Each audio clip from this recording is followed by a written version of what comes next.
조금씩 우리 생활이 정상으로 돌아오는 것 같은데 그래서 조심 많이 해야 되겠죠? 그리고 학생들이 개학을 또 하게 되는데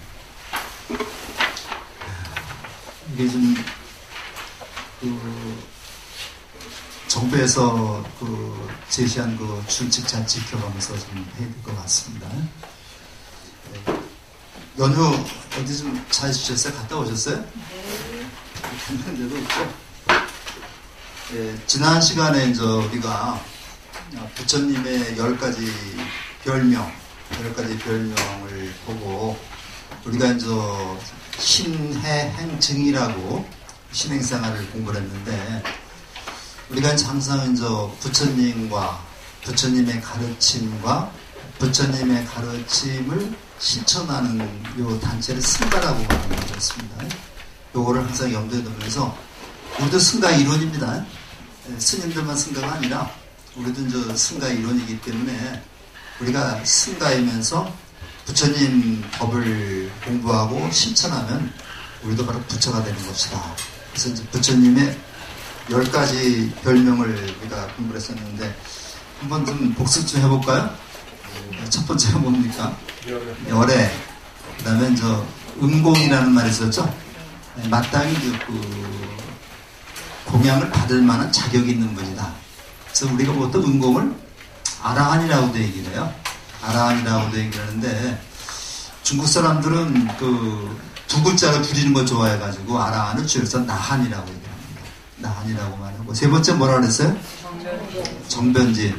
이 세상 이치로 두루하는 그런 분이다. 네 번째가 명행족.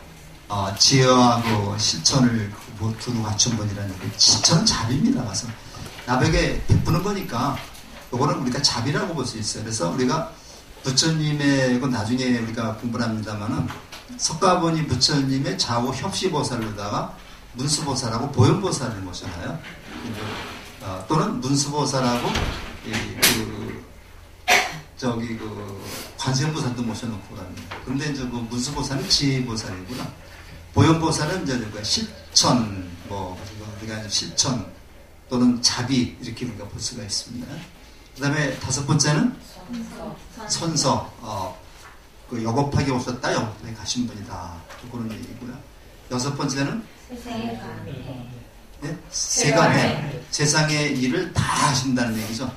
세상 일을 다 하시는데 다만 말은 하지 않습니다. 말은 하지 않고 우리가 부처님의 마의중을 헤아려서 우리가 공부를 해야 되는 거죠.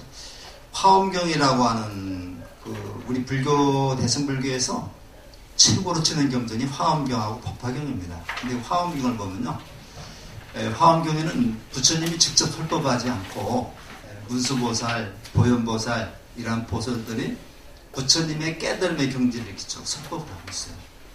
그런 거고. 그 다음에 일곱 번째인가요? 무상사. 무상이라는 말은 비할 바가 없다. 부처님보다 더 높은 경지에 이른 분은 없다는 얘기죠. 그 다음에 여덟 번째가 조장도. 사람을 잘 이끄시는 분이다. 그래서 도사라는 말 썼죠. 사람을 잘 이끄시는 분이다 해서 부처님의 명호가 여러 가지가 있지만은 이 조장부라고 하는 그런 데서 우리 신경을 많이 써야 됩니다. 좋은 마부는 말을 잘 길들이듯이 사람을 길들여서 자기 하수인으로 삼는다는 얘기가 아니라 깨달음의 세계를 인도한다는 얘기입니다. 근데 마지막으로 불세존, 부처이면서 깨달은 분이다. 우리가 존엄한 분이다. 이렇게 10가지 우리가 별명을 살펴봤는데요. 우리가 이제 부처님이 누구냐고 말한다면 한마디로 얘기할 수 있는 게 아니라 이 10가지 다 얘기해요. 10가지 다 얘기를 해서 경전에 보면요. 경전에 보면 열애, 음공, 정변지, 무상섭이 쭉 10가지 명호가 다 나와요. 부처님이 이럴 때. 그렇기 때문에 항상 우리가 그런 것을 염두에 두시고 우리가 보고요. 오늘은 우리 불교에서 가장 중요한 분이 뭐니 석가모니 부처님입니다. 이 부처님이 없으면은 이분이 안 계셨다면은 불교가 존재하지 않죠. 그래서 일부에서는 석가모니 부처님을 제대로 대접을 못해드리고 있는데, 사실은 석가모니 부처님이 없었다면은 우리 불교가 세상에 나오지 않았기 때문에 우리 그 불교대학에서는 석가모니 부처님을 기본으로 해서 봅니다. 그래서 오늘은 이제 1시간 동안에 석가모니 부처님이 어떤 분인가 하는 핵심적인 것만 말씀을 드리고요. 대학반에 가면은 무려 12주 동안, 석 달이죠. 12주 동안 이제 석가모니 부처님의 생애에 대해서만 석 달 동안 이렇게 얘기를 하고 있습니다. 그래서 석가모니 부처님이 어떤 분인지 모른다 한다면은 불교는 이해할 수 없는 거죠. 그래서 우리가 석가모니 부처님의 말씀 속에서 아미타불도 나오고 약사열애불도 나오고 관세음보살도 나오고 다 나오는 겁니다. 그러니까 가장 기본이 되는 부처님, 기본이 되는 우리 스승이 석가모니 부처님입니다. 그래서 요거를 가기 전에 우리 교재 잠깐 좀 보실까요?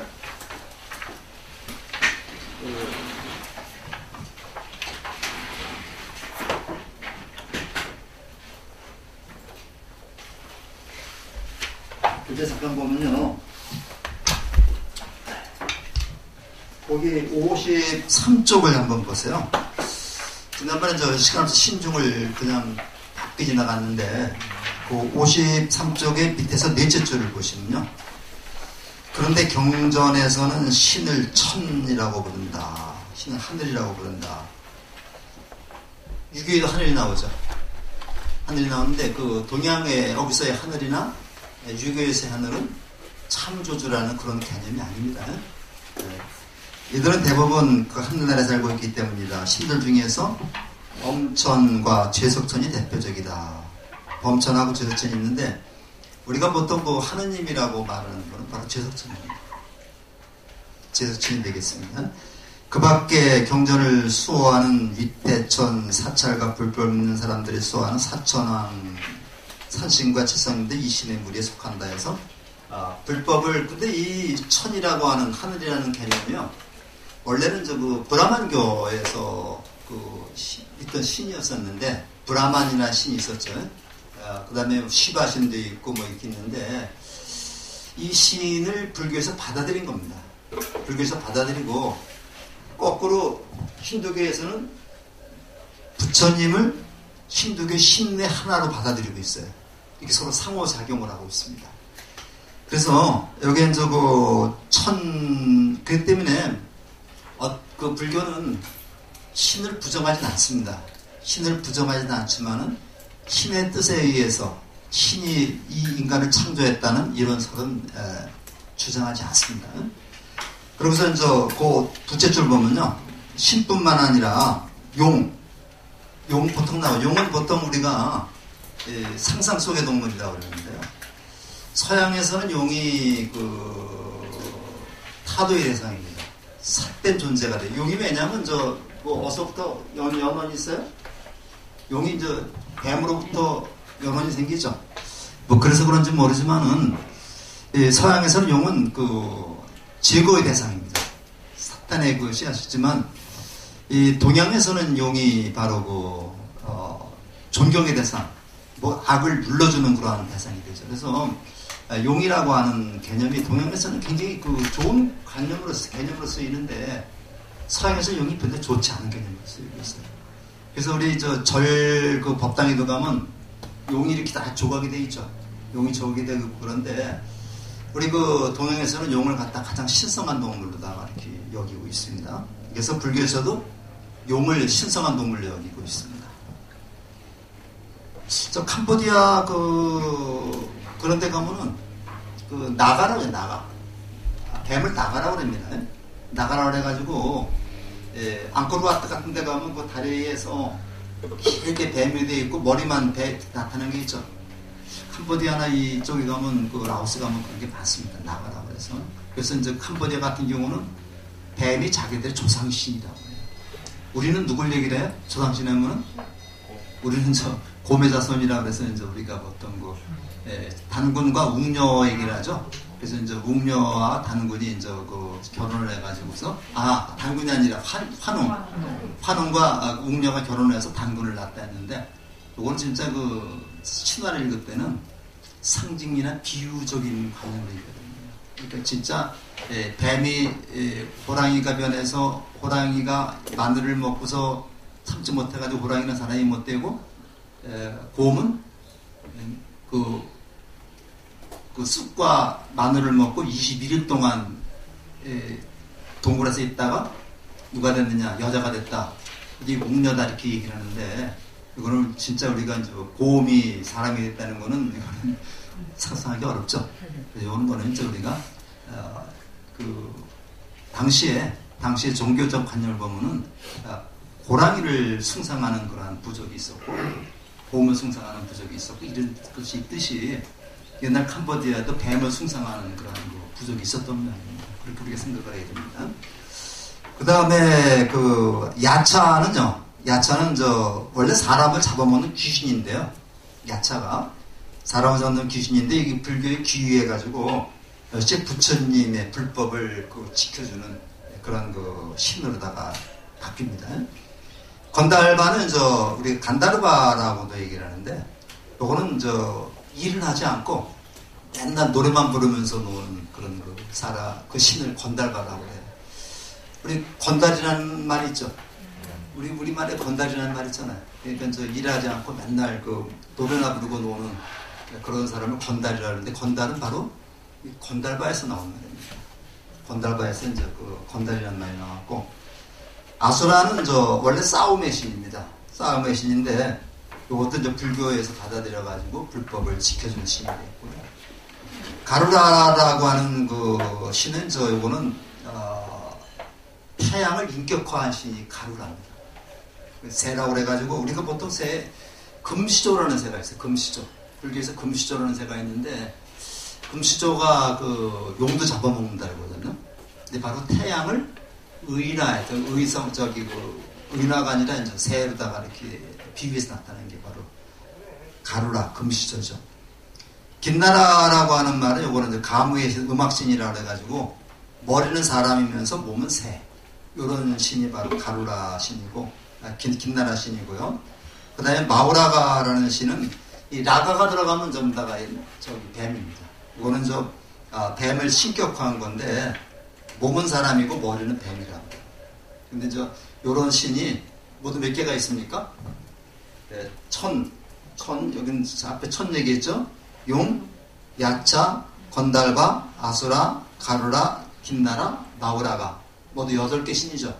이거를 우리가 팔부신중이라고 그래요. 이거를 우리 팔부신중이라고 그래가지고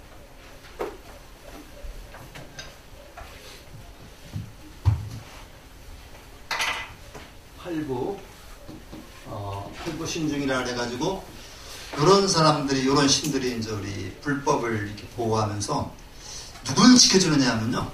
누굴 지켜주냐면 바로 불자들을 갖다 지켜준다.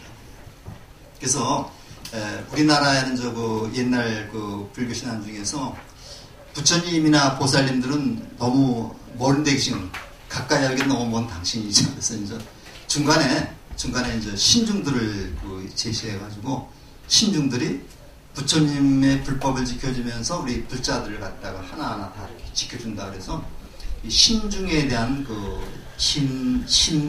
행위죠.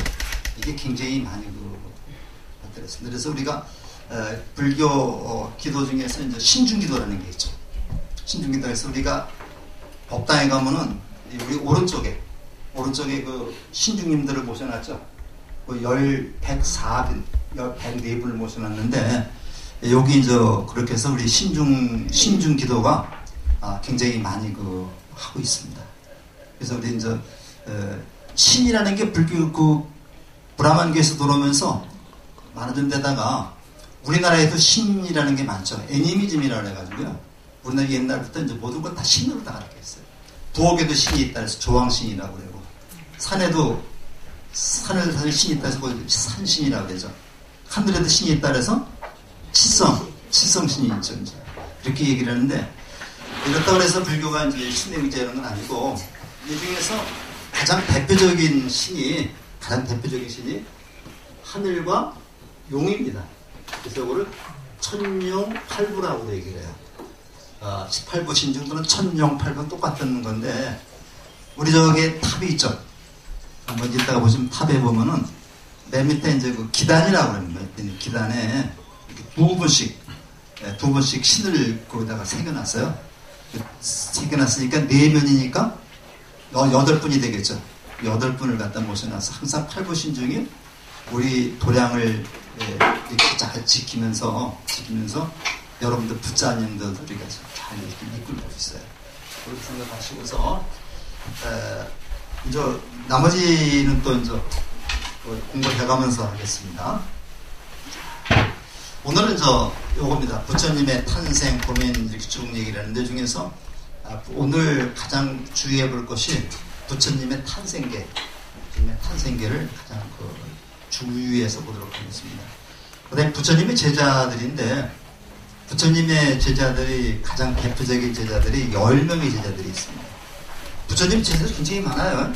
500제자, 1250제자인데 그 중에서 우등생 제자들이 10명의 제자들이 있는데 그 제자들이 바로 어떤 분들인가를 한번 살펴보겠습니다. 저기는 예수님의 제자는 몇 분이 계세요? 12제자.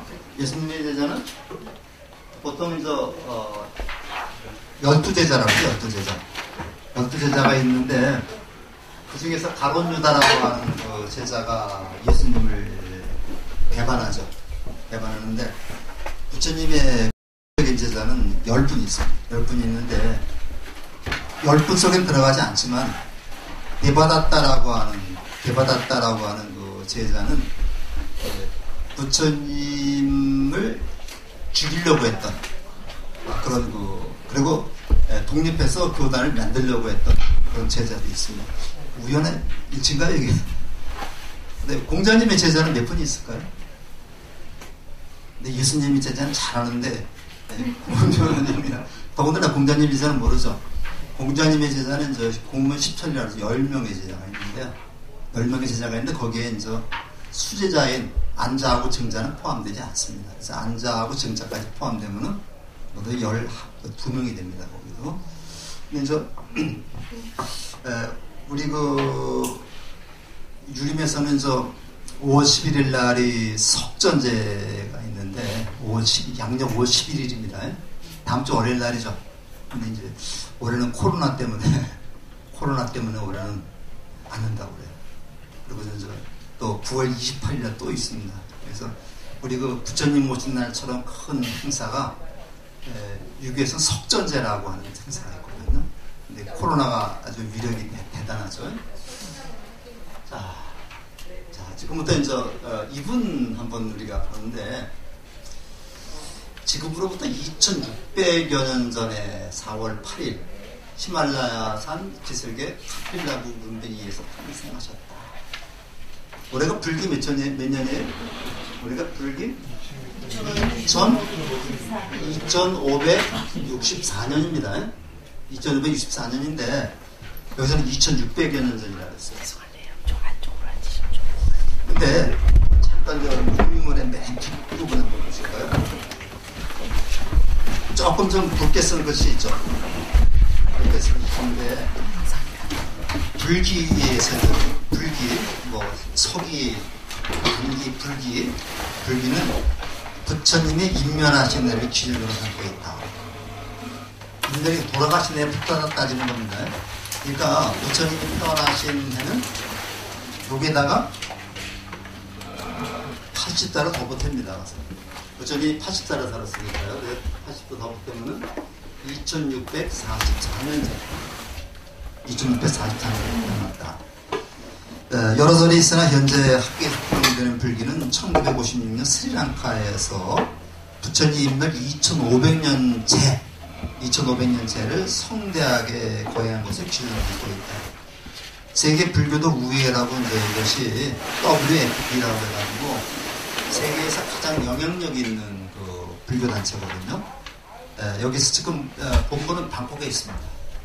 우리나라에서도 이제 2번인가 열렸었는데 여기서 이제 이설을 선택하고 있다. 이에 따른다면 부처님의 탄생 연도는 기원전 624년 4월 8일, 624년 출가는 기원전 595년 2월 8일 29살 때 성도 부처님이 된 해는 기원전 589년 12월 8일 음력, 전부 다 음력입니다. 35세 때 열반은 돌아가신 해는 기원전 544년 2월 15일 이때 80세 때 돌아가셨어요. 이거를 불교의 4대 명절이라고 하는데 이제 우리가 부처님 오신 날을 올해는 코로나 때문에 한 달 늦춰가지고 6월 4월 8일 날 부처님 오신 날을 기념하죠. 그래서 혹시 여러분들 아직은 모르지 않습니다만은 우리가 이제 절에서 이게 이제 매월 나오는 그 월간지가 있어요. 수미 미초리라 그러는데 여기 보시면요, 못 쓰시죠? 여기 보시면 저 항상 요 페이지가 경인불교대학 페이지입니다.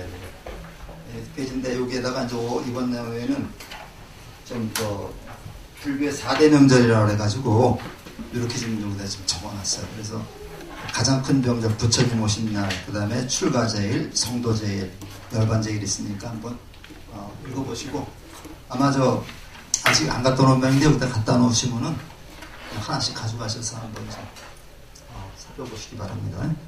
매월 나오는데 이제 우리 이거 수미정사 경인불교대학을 중심으로 해서 이제 여러 가지 있는데 항상 고페지가 이제 우리 불교대학 있습니다. 쉬는 시간에 하나씩 좀 보시기 바라겠고요. 자, 2644년 전이죠. 그러니까 정확히 이렇게 나오죠. 카필라 탄생됐다. 아버지는 수도다나왕, 우리가 보통 정반왕이라고 해요. 정반왕인데 이 정반왕이라고 하는 그 글씨가 이렇게 씁니다. 그래서 요게 이제 밥반자거든요. 밥반자하고 이제 뭐 큰아버지 백반왕 이렇게 뭐 나오는데 이제 요걸 중심으로 해서 이렇게 번역한 것을 볼 때 아마 요때가 뭐 농경사였을 것이다. 우리가 보통 그 문화 그 문명이 발달 단계를 보면 수렵사회에서 농경사회로 전환되면서 우리가 어떻게 됩니까? 한쪽이 이제 안주에서 살게 되는 거죠. 그러니까 그렇게 생각을 할 수 있고, 어머니는 바로 마야 왕비인데, 이 마라는 말은 크다는 얘기고요. 마야 왕비인데, 마야 왕비는 바로 그 숫도다나 왕이 다스리는 카필라국 옆에 이제 꼴리아국이라는 나라가 있었어요. 그래서 이제 이렇게 여기 이제 카필라국이 있으면은 요게 이제 꼴리아국이라는 나라가 있는데 이 꼴리아국 공주가 마야 왕비입니다. 마야 왕비인데 여기로 이제 시집을 왔어요. 시집을 왔는데 이제 꿈을 꿨는데 5개의 밭돌을 가진 그 코끼리가 옆구리로 들어오는 그런 그 꿈을 꾸고 탐험을 꾸고 이제 임신을 해서 10달 만에 그 아기를 낳게 됩니다. 근데 인도풍습은 아기를 출산할 때는 친정으로 가는 풍습이 있어요. 친정 가서 아기를 낳고서 다시 조금 크면 오는 풍습이 있기 때문에 이제 아기 낳달이 거의 되기 때문에 마야 왕비가 아기를 낳으러 친정으로 가는 중이었습니다. 가는 중인데 이 경계선에 도착했을 때 바람간 그 몸을 풀게 됐어요. 출산을 하게 됐습니다. 출산을 하게 됐는데 여기가 뭐냐면 눈빈이 동산이라고 해가지고 지금 말하니까 뭐 눈빈이 동산 뭐 이렇게 얘기를 하지. 그때는 뭐 나무 몇 개 있었겠죠. 나무 몇 개 있었던 그런 데입니다. 여기에서 바람간 출산을 하게 됐어요. 그러니까 어떻게 해야 되겠나? 사람들이 궁녀들이 이렇게 허연 천막을 치고 이렇게 하면서 이제 거기서 출산을 했는데 이게 신화라는 게 그렇습니다. 신화라는 게 이 당시에는 누가 기록한 사람이 못 웃겠죠. 이 당시에는 가서 누가 책 들고서 연필 가지고서 어떻게 났다 몇이나 이거 기록한 사람이 없겠죠. 그러니까 이제 이것이 그렇게 났다는 것이 쭉 되면서 그 경전이 만들어진 시기가 경전이 이제 우리 그 글루다가 그 기록된 시기가 보통 기원 후 100년 이후 기원은 100년 정도에 그러니까 부처님 돌아가신 지 한 600년 뒤에 이제 그 문자가 기록이 됩니다. 그럼 이 안을 어떻게 됐느냐? 아니 처음에다가 그 외워서 우리가 이걸 구전이라고 그래, 구전. 입에서 입으로 구전되면서 전해오다가 이것이 이제 600년 뒤쯤 기록이 되는데, 요거를 기록할 때 어떻게 하겠어요, 이왕이면? 우리가 존경하는 우리 그 부처님이고, 그러니까 보통 사람하고 똑같이 났다면 재미없죠. 그러니까 막 꾸미는 과장을 해서 우리 그 부처님이 이런 분이다 하는 것을 갖다 이제 과시를 하려는 그런 속성이 다 있습니다. 그렇기 때문에 우리 그 단군 신화에도 보면요, 단군 할아버지가 이제 그 환인, 제석환인이라고 해요. 제석환인인데 제석이라는 말이 제석천이라는 말입니다. 환인의 아들 중에서 한 사람이 환웅인데, 환웅이 이제 내려와가지고 곰하고 결혼해가지고 곰을 토템으로 믿는 족속입니다. 결혼해서 낳은 게 단군이다. 이렇게 이제 포장을 하는 거죠. 박격거에서도 어떻게 됩니까? 박격거에서도 알아서 나왔다. 그 다음에 주몽도 하백의 신과 뭐가 있어요. 나왔다. 그렇게 해서 이제 이렇게 자기 집안 가까운 사람들 이렇게 그 보통 사람이 아닌 것을 꾸미는. 그래서 여기서도 마찬가지로 이제 부처님 탄생도 이렇게 설화로 꾸미는 겁니다. 이걸 우리가 신화라고 그래요. 설화 속에서 신화라고 얘기를 하는데, 그래서 이제 성은 고탐하고 이름은 시타르타고 요 모든 것이 이룬 자라는 뜻으로 얘기를 했는데요. 자, 여기서 다시 돌아가 봐요. 그러면 이제 결과적으로 이렇게 여기서 그걸 치우고 이렇게 아기를 낳는데 산후조리가 제대로 됐겠어요? 요즘 말 생각하면 산후조리 제대로 안 됐겠죠? 안 되니까 여기서 이제 아기를 낳았으니까 다시 친정가태를 넣는 거죠. 다시 돌아옵니다. 다시 돌아와가지고 일주일 만에 마야왕비로 돌아가십니다. 그러니까 우리가 진짜 생각해보면요, 가다가 길에서 산후조리가 제대로 안 돼서 돌아가셨다고 우리가 볼 수 있어요. 근데 그렇게 하면 너무 재미가 없잖아. 그러니까 이걸 꾸며가지고 지금 인도 성지순례 가보면은 여기 룸비니 동산도 갑니다. 그 네팔에 있어요. 인도에서 하다가 또 비자 발급받아가지고 또 네팔로 가면은 인도하고 네팔하고 또 시간이 15분 차이가 납니다. 또. 그래서 거기서 이제 자고 이제 룸비니를 보면은 그 룸비니에서 마야 부인이 부처님을 낳은 그 자리가 그대로 보존돼 있어요. 보존돼 있는데 거기 가서 보면 이제 이렇게 아기 시타르타가 땅바닥을 밟았다고 하는 거기 엄지발가락 자국이 선명하게 나와 있습니다. 그래서 그거 서로 보려고 혼자 가면서 거기다 합장하고 기도하고 또 돈 주고 그러는데 좋죠. 그렇게 해야 됩니다. 사실은요. 그러니까 우리가 그것이 진짜가 아니라 하더라도 그런 행위는 필요한 거예요. 필요한데 우리 이제 불교도들은 그렇게 맹목적으로 믿으면 안 되겠죠. 그래서 어떻게 되어 있느냐면요. 어머니가 마야비 진통도 없이 나뭇가지를 잡으니까, 나뭇가지가 원래 아소카나무라고 그래. 아소카나무가지를 잡으니까 진통도 없이 옆구리에서 아이가 나왔다. 옆구리에서 아이가 나왔다. 그렇게 얘기를 합니다. 그래서 그 나무를 무수라고 해요. 무수.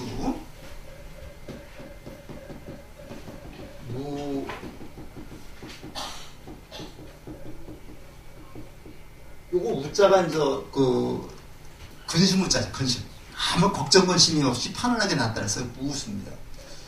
여러분들 부처님 깨달을 때 무슨 나무부터 깨달았다 그랬어요? 보리수인데 보리가 깨달은다는 얘기거든요. 그것도 원래 보리수가 나무 이름이 아니라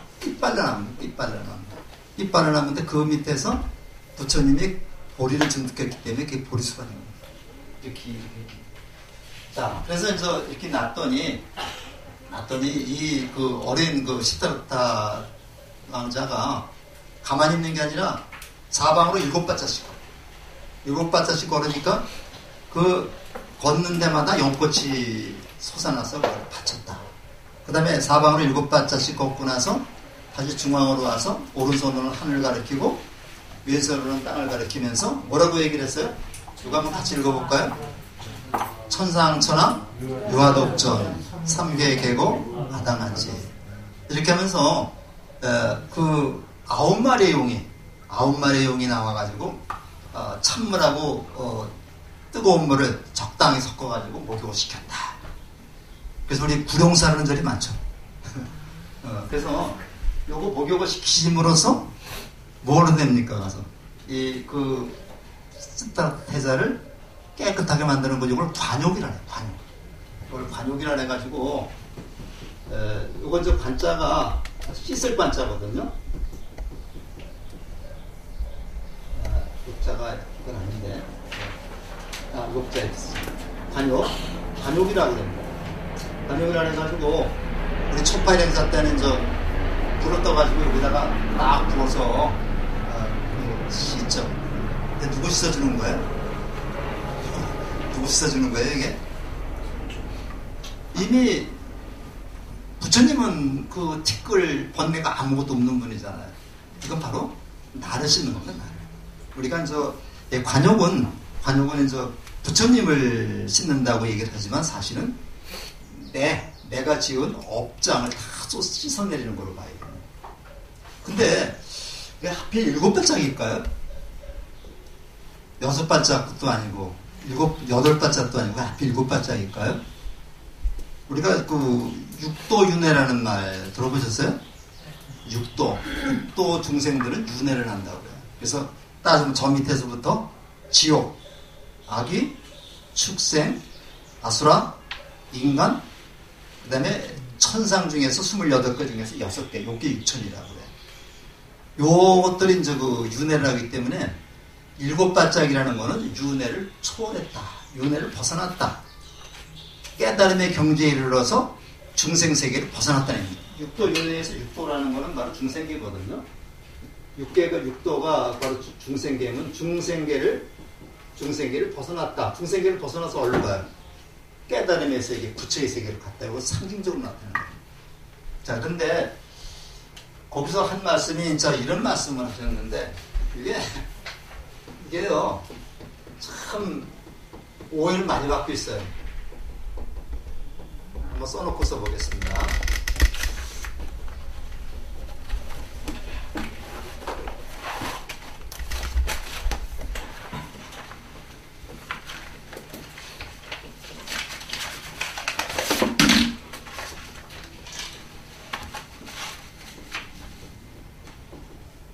자, 이렇게 우리가 보는데 한번 좀 읽어보겠습니다. 천상천하 같이 읽어보세요. 쓰는 거. 천상천하 무아독천 분계계고 아담한지 이렇게 얘기를 하는데, 자, 이걸 보시면요. 글자 그대로 직역을 한번 해보겠습니다. 하늘 위, 하늘 아래. 그죠? 하늘 위, 하늘 아래니까 어디에 바로 우리가 사는 이 세상입니다. 우리가 사는 이 세상에서 오직 유자입니다. 오직. 그리고 유의신이라는 말 쓰죠. 오직 유자. 오직 나 홀로 존귀하다. 항상천하 오직 세상에서 오직 나 홀로 존귀하다. 그러니까 나만 존귀하고 다른 사람은 다 존귀하지 않다. 그러니까 쉽게 얘기하면 뭐예요? 나만 잘났다. 이런 식으로 오해를 하죠. 그래서 우리가 유아독전이라는 말을 이런 식으로 다 이해해요. 너만 잘났다는 얘기냐. 그래서 우리가 이제 보통 그 신문 기사라든가 뭐 좀 이렇게 좀 직감 있는 분들도 공식적으로 여기까지만 두고 요것만 가지고 얘기하는 거예요. 그러니까 어떤 얘기를 할 적에 중간에 하나만 딱 떼서 얘기하면 엄청난 그 얘기가 될 수 있죠. 자기 의도와는 전혀 다른 얘기가 될 수 있습니다. 우리말은 어때요? 우리말은 소설어가 뒤에 있기 때문에 끝까지 들어봐야 합니다. 끝까지 들어봐야 하는데 영어나 중국어는 소설어가 앞에 있기 때문에 앞에만 들어보면 알 수 있어요. 내가 밥을 먹겠다 안 먹겠다는, 나는 밥을 먹는다는 말이 앞에 나오기 때문에 금방 아는데 우리나라 말은 다 들어봐야지 먹는다 안 먹는다를 알 수 있잖아요. 근데 이제 이렇게 되는데, 그 다음에 요건 몰라요 또. 그 다음에 요건 또 모르는데 3계 계고 3계에는 우리가 어떤 우리가 더 공부하면 알겠지만은 욕계, 색계, 무색계를 말합니다. 이렇게만 알아두세요. 그냥 무색계를 얘기를 해가지고 욕계는 물질적인 욕망으로 가득 찬 세계상을 욕계라고 그래요. 즉 우리가 살고 있는 세상이 욕계입니다. 색계는 물질적인 욕망은 끊었으나 없어졌으나 정신적인 욕망이 남아있는 세계를 색계라고 합니다. 이 무색계는 정신적인 욕망도 거의 다 끊어버렸는데 아주 미세한 이런 것만 남아있는 세계를 우리가 무색계라고 해요. 그래서 미생계 뭐냐? 남을 미워하는 마음, 화내는 마음, 이게 제일 끊기 훨씬 힘들다고 해요. 이게 탐진치 삼독입니다. 삼독인데 욕심 부리는 것, 성내는 것, 어리석은 건데 그 중에서도 가장 어려운 게 성내는 마음, 화내는 것, 미워하는 마음. 요게 제일 많죠. 누가 이번에 좋은 일이 있으면은 겉으로 칭찬하면서도 속으로는 야 임마 그러면서 미워하는 마음이 없어지지 않죠. 이런 게 조금 남아있는 세계가 무색계라고 해요. 그래서 삼계라는 것은 온갖 세상이라는 거랄까 이거나 같은 의미로 봐도 괜찮습니다. 그죠? 모두 개라는 말은 모두라는 거. 모두 고통 속에 있다. 3개의 중생들이 모두 고통 속에 있다. 고통 속에 있으니 내가 또 한 번 나오죠. 내가 당자는 마땅히 일을 요건 대명사입니다. 요거를 지칭하는 대명사입니다. 내가 일을 편안케 하겠다. 이것이 바로 이제 우리가 말씀인데, 자 그러면 아라는 말부터 우리가 생각을 해봐야 됩니다. 우리 말에는 나를 지칭하는 말이 나밖에 없어요. 복수형은 우리밖에 없죠. 근데 한문에는 굉장히 많습니다. 아도 있고 오도 있고 뭐 또 여도 있고 굉장히 많아서 다 쓰임이 다 달라요. 다른데 여기서 말하는 아라고 하는 것은 존재라는 존재, 나라고 하는 존재, 나라는 존재입니다. 근데 나라는 존재는 어떤 존재예요? 이것이 이제 부처님의 생애도 보통 기원후 1세기 요때쯤 이제 만들어졌는데, 제일 먼저 만들어진 게 이제 마명스님이라고 하는 인도 스님이 있어 붓다 차리타라는 책이 있습니다. 붓다 차리타라는 책에 이제 부처님이 전비가 나오는데, 거기서 주로 대승불교 쪽으로 오게 되면요, 내가 곧 부처라는 얘기가 나오거든요. 부처가 다른 사람이 아니라 내가 부처님 가르침대로 수행하면 내가 부처가 될 수 있다. 따라서 여기에서 나는 부처가 될 자질을 갖춘 나입니다. 부처가 될 자질을 갖춘 나. 이걸 우리가 불성이라고 해요. 불성. 우리가 이제 불성이라고 말하는데, 부처가 될 자질을 갖췄다. 그래서 내가 부처다. 우리 여기 쉼터 앞에 일주문이 있는데요.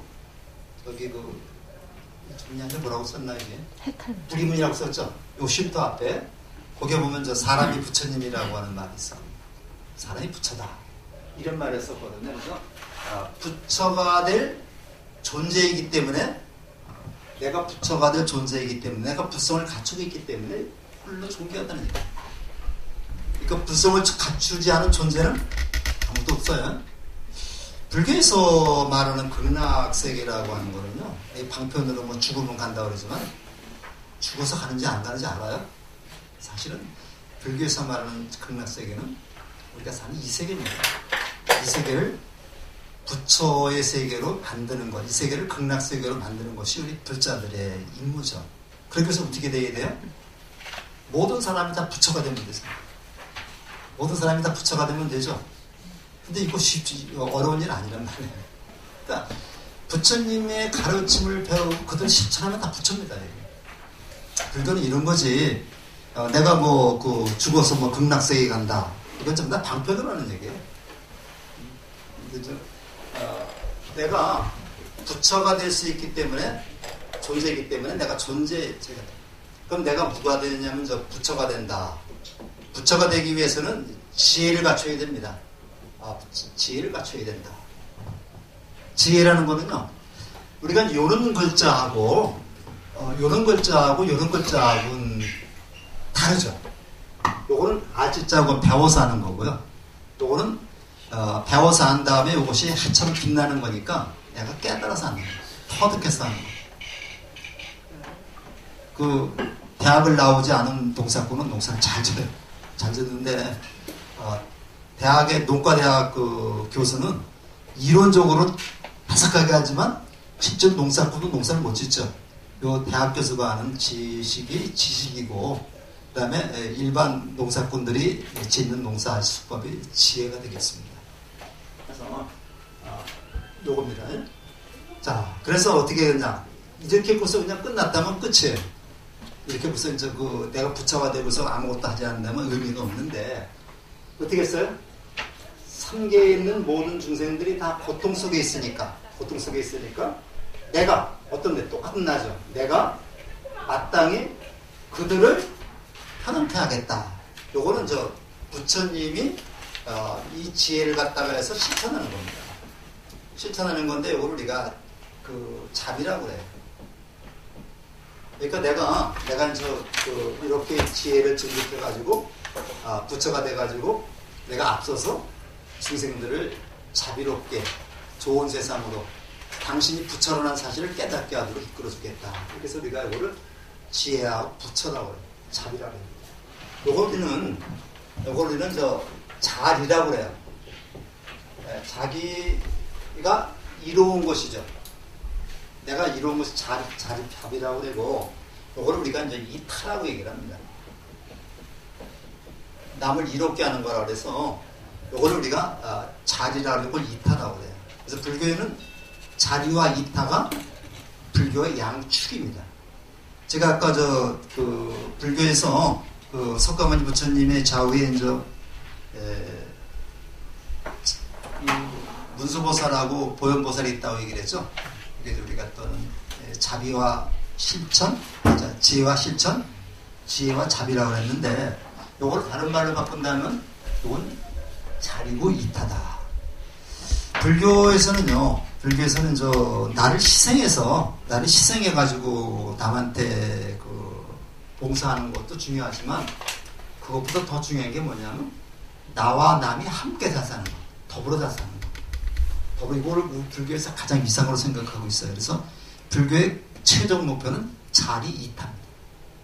자리 이타에 나도 이롭고 남도 이롭게 같이 더불어 잘 사는 세상.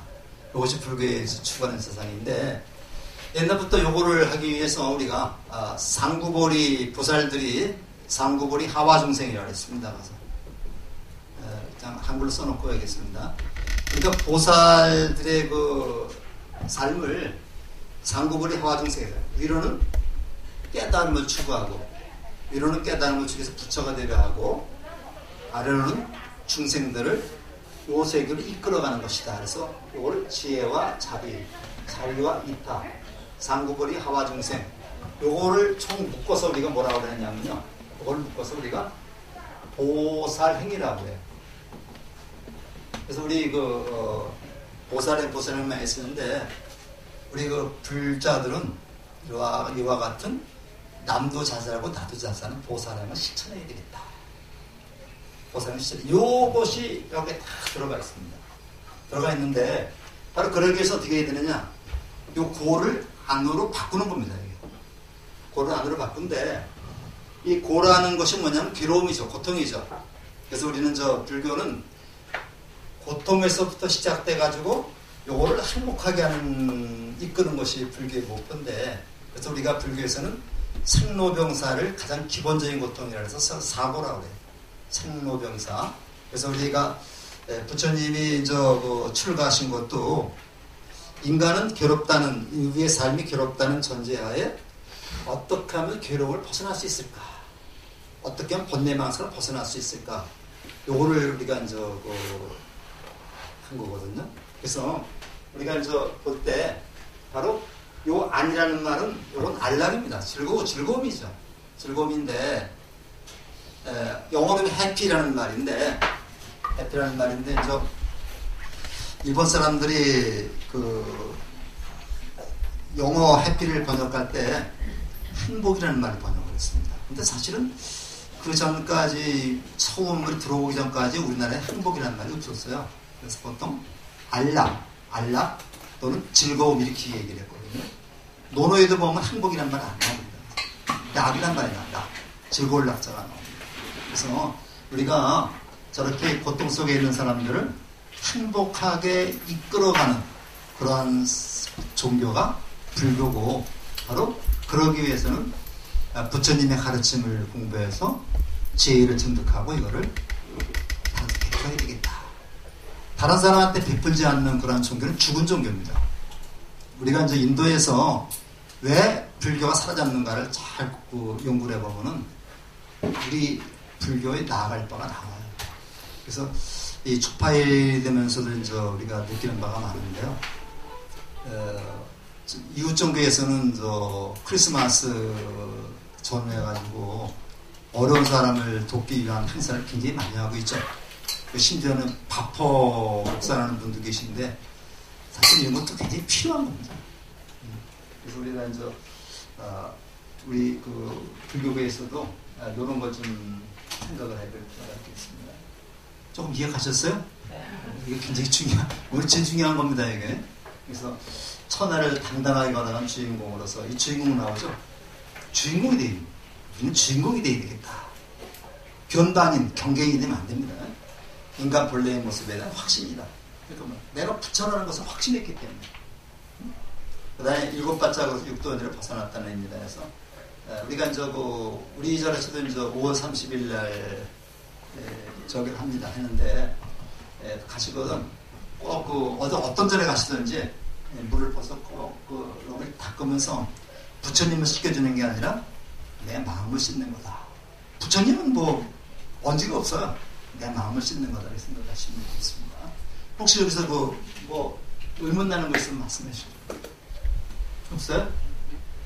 이따가 그러면 쉬는 시간에 한번 좀 보시고, 자, 요게 굉장히 중요해요. 제가 보기에는 일찍 어머니를 여겼다.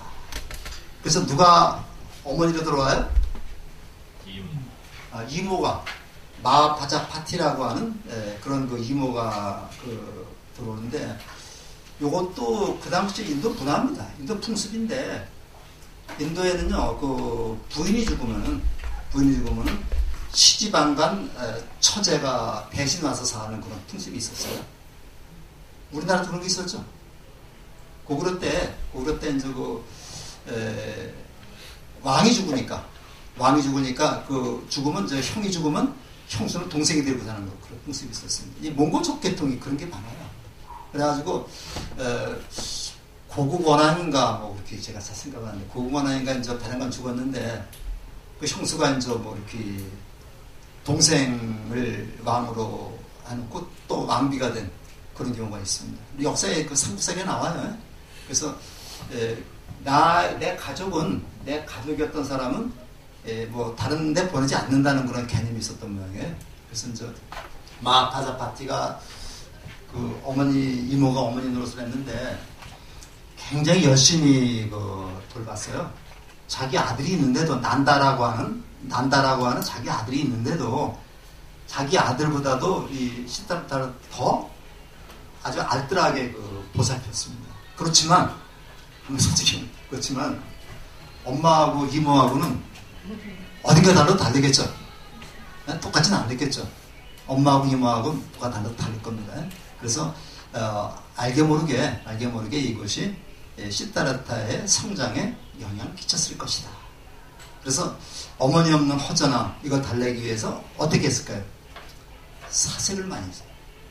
사색을 많이 했고, 이 세상이 왜 이렇게 괴로움투성인가 이렇게 얘기를 하면서 생각을 하면서 서서히 이제 사색적인 청년으로 커가면서 이제는 출가를 염두에 두게 되는 겁니다. 그렇게 되는 겁니다. 그래서 이제 임금이 수토다나 왕이 풍요롭고 화려한 궁전을 3개나 만들어가지고 얘기를 했고, 그 다음에 또 시키고 이렇게 했지만은 이거 깊이 명상하고 사색하는 스타일에서 크게 벗어나진 않았다. 그래서 난 요거하고 요게 중요하다고 보는데요.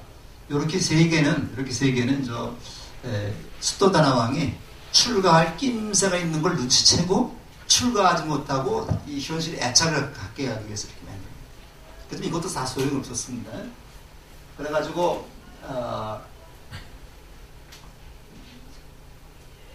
조금 쉬었다 할까요? 네. 조금 쉬었다가 좀 5분에 하겠습니다. 근데 보시면 알겠지만은 옆 수미 미추홀에 제가 이번까지 44번에 걸쳐서 44번이니까 3년이 넘죠. 44번에 걸쳐서 불교 용어 이렇게 해석을 좀 해왔어요. 왔는데 이번으로 이제 마칩니다. 마치고 이제 다음 호부터는 이 부처님 생애와 관련된 걸 한번 이렇게 연재해 보려고 해요. 그렇게 하시고 지난주에 이제 우리가 그 인사를 좀 했는데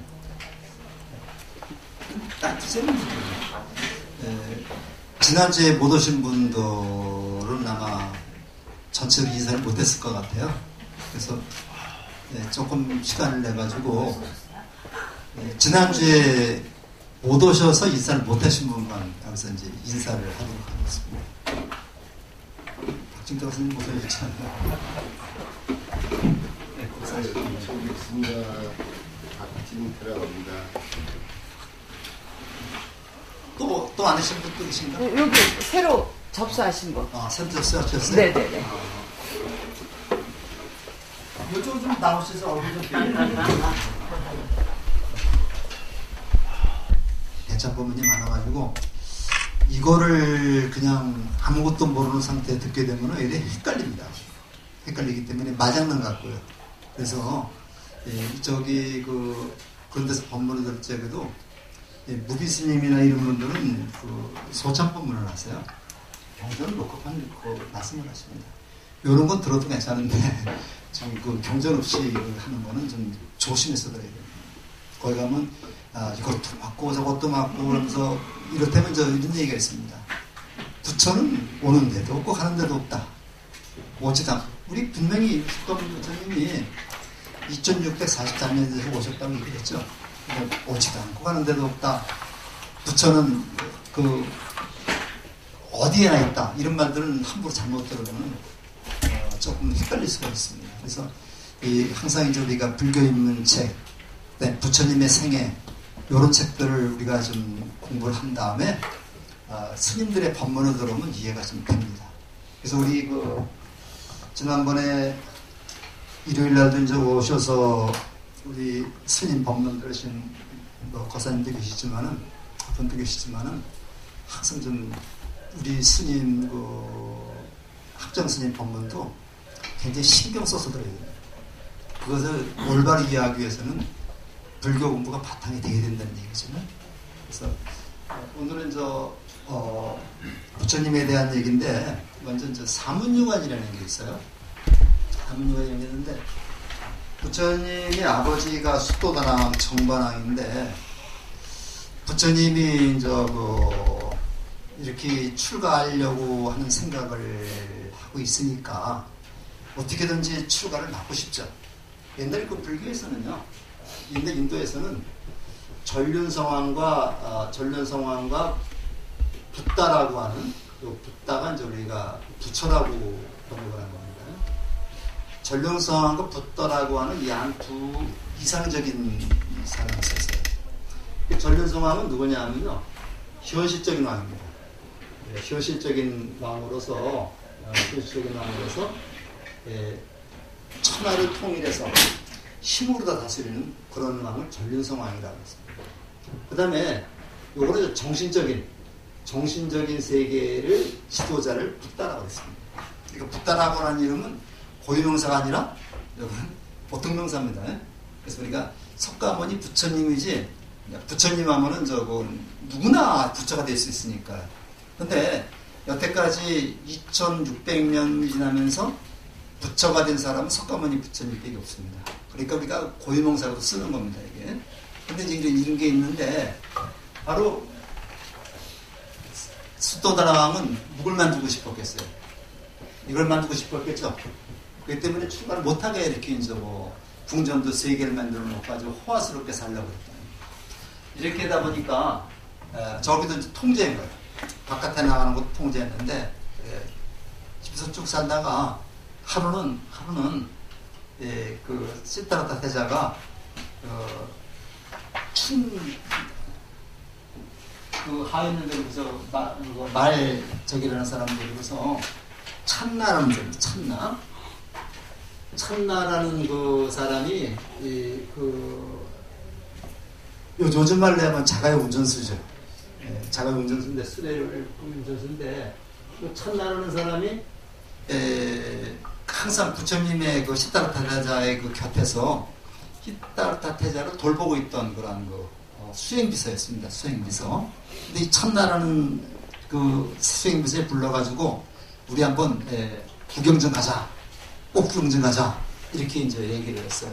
그래가지고 어디로 갔냐면 저 동쪽 문으로 나갔는데 항상 이제 우리 불교에서의 방향은 동, 남, 서, 북 이렇게 나갑니다. 동남, 서북으로 나갑니다. 그래서 그것이 시계 방향이죠. 이게 시계 방향이죠. 네. 시계 방향으로 따라서 탑을 돌 때도 시계 방향으로 돌아요. 근데 우리가 이제 거꾸로 돌아서 그 시계 반대 방향으로 돌면 안 되고 항상 시계 방향으로. 그래서 동남 서북이 됩니다. 그 동문으로 한번 나갔더니 동문에서 누굴 봤냐면 노인의 모습을 봤어요. 노인의 모습을 봤는데 굉장히 충격적인 그런 모습이었어요. 근데 이때까지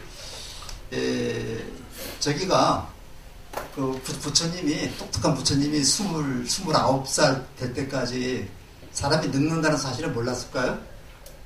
다 알았겠죠?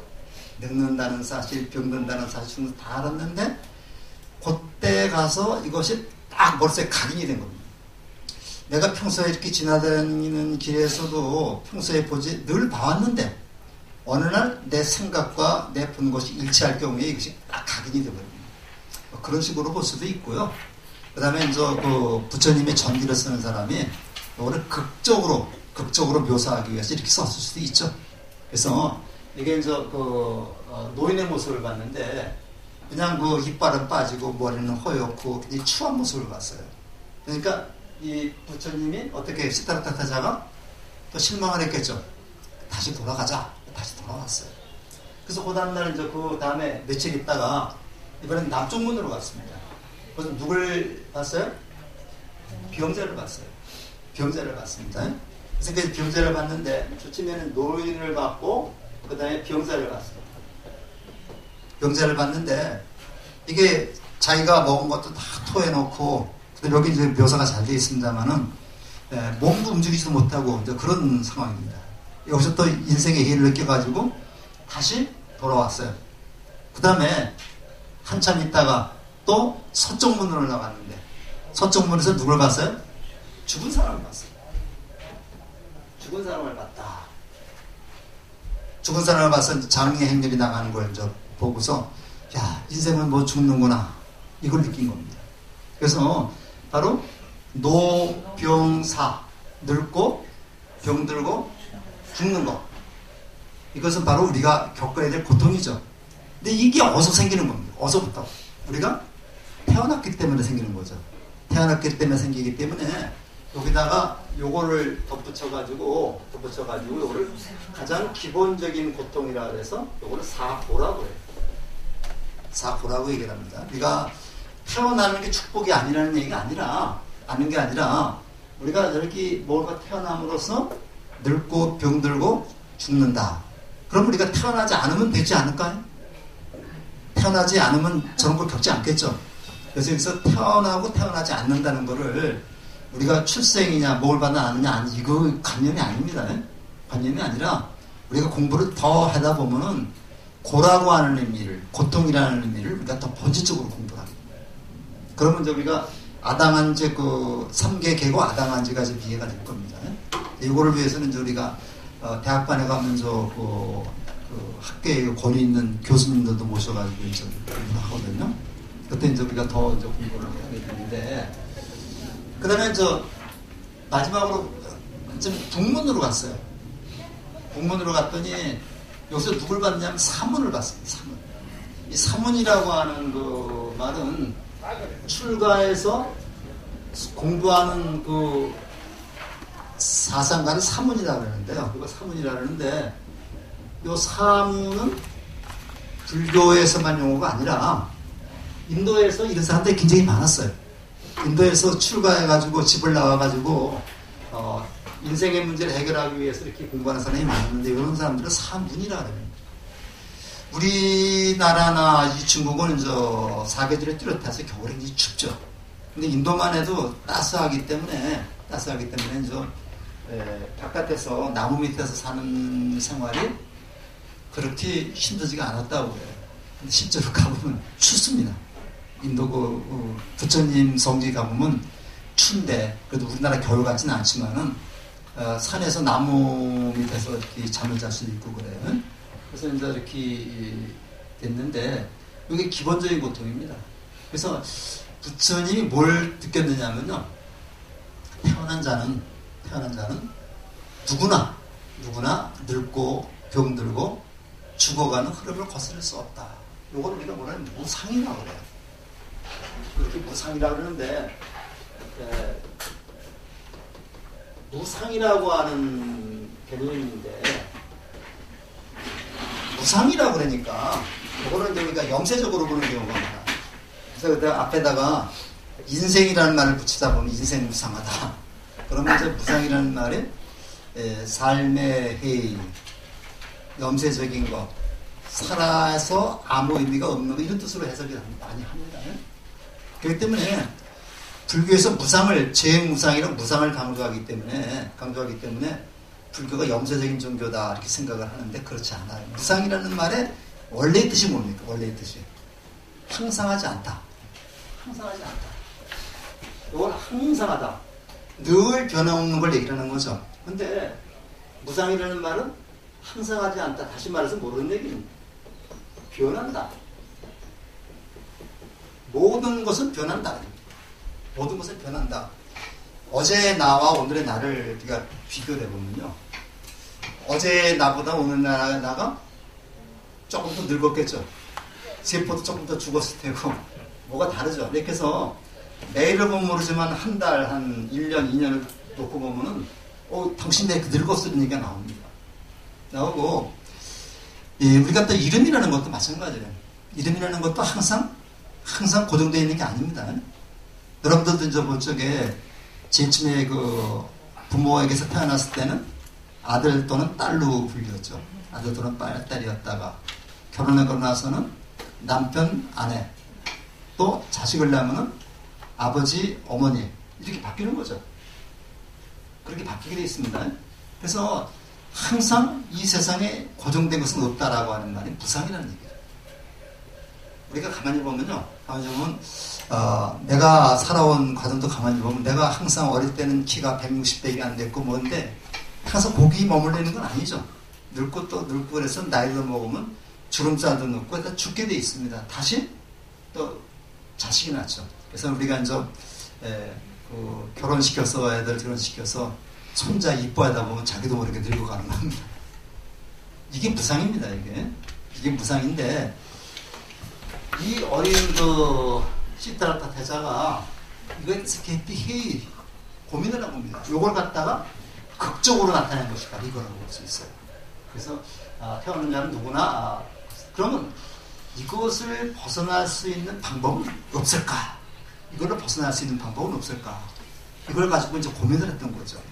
그래서 경전에 보면요.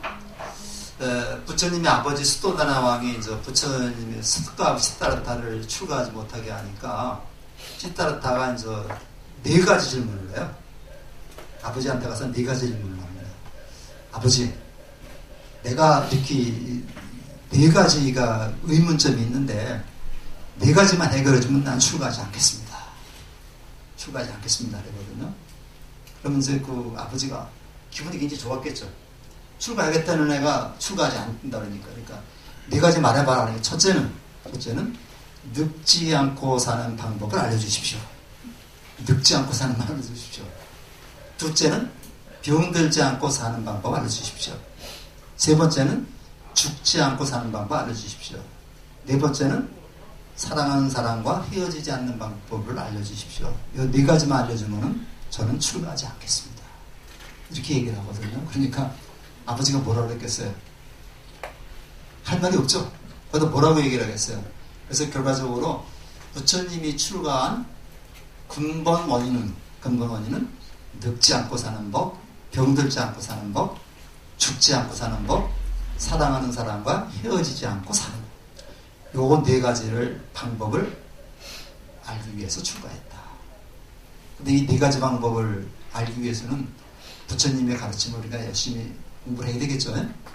공부하는데 우리 이제 그 육신과 우리의 진짜 상관은 다른 거죠. 그러니까 우리가 이제 육신은 비록 썩어서 문드러지더라도 우리가 추구하는 정신만은 2600년을 이어서 쭉 내려오고 있지 않는가 생각이 듭니다. 그래서 이렇게 되고요. 여기 이제 그 사진이 있죠. 사진이 있는데 이걸 우리가 파쌍도라고 해요. 파쌍도라고 해가지고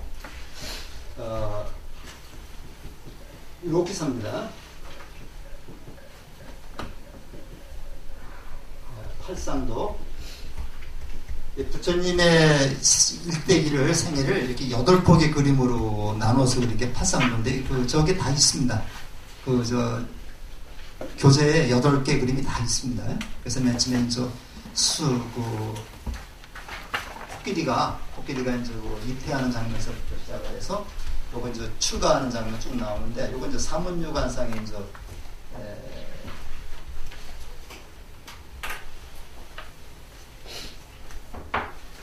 여기 뭐 잘 보이지가 않네. 그런 얘기입니다. 그래서 그래서 이제 이렇게 있으면 방법이 있을 거다. 이 진정한 행복이 뭐냐? 열반, 니르바나라고 그래요. 이건 니르바나라고 그러는데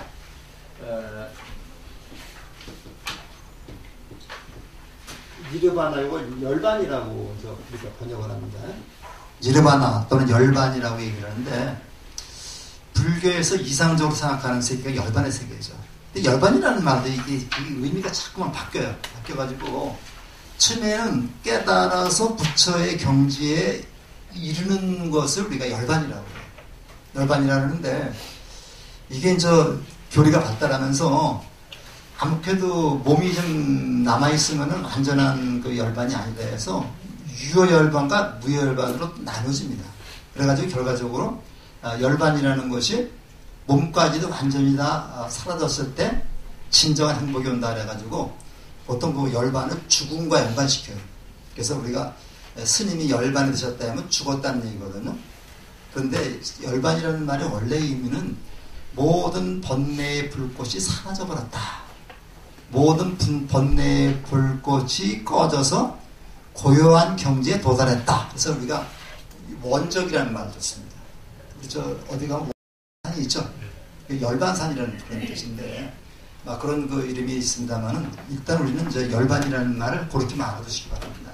그래서 부처님은 시타르타 태자는 태어난 자는 누구나 병들고 죽어가고 걸스를 수 없기 때문에 반드시 여기에서 우리가 벗어날 수 있는 방법을 찾았는데 그 찾는 방법이 열반이라는 것이다. 이렇게 생각하면 되겠습니다. 그래서 이웃종교 성경에 보면 죽은 사람은 살리는 얘기가 많이 나오거든요. 죽은 사람은 살려가지고 너는 이렇게 일어나서 걸어가라. 그러면 죽었던 사람이 이제 일어나서 옷 싸들고 걸어가는 얘기가 나와요. 그래서 그 성경에 보면 죽은 지 나흘 된 사람을 살리는 얘기가 나옵니다. 근데 불교에서는 그렇지 않아요. 그러지 않고 불교에서는 죽음이라는 것을 스스로 받아들일 수 있게끔 만듭니다.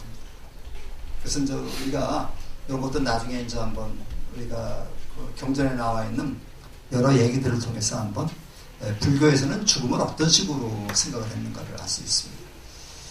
여기서 얘기했는데 기사꽃담이라는 여자가 있었는데요. 이 여자가 이제 부잣집에 시집을 가서 처음에는 가난한 여자가 부잣집에 시집 왔으니까 시부모한테 굉장히 구박을 받았어요. 근데 어찌어찌 해서 아들을 하나 낳았습니다. 아들을 낳으니까 대우가 달라지는 거예요. 대우가 달라지니까 기사꽃다미가 그래서 아주 그냥 행복한 생활을 하고 있었는데 배단간 아이가 죽었어요. 그러니까 하늘이 무너지는 것 같았겠죠.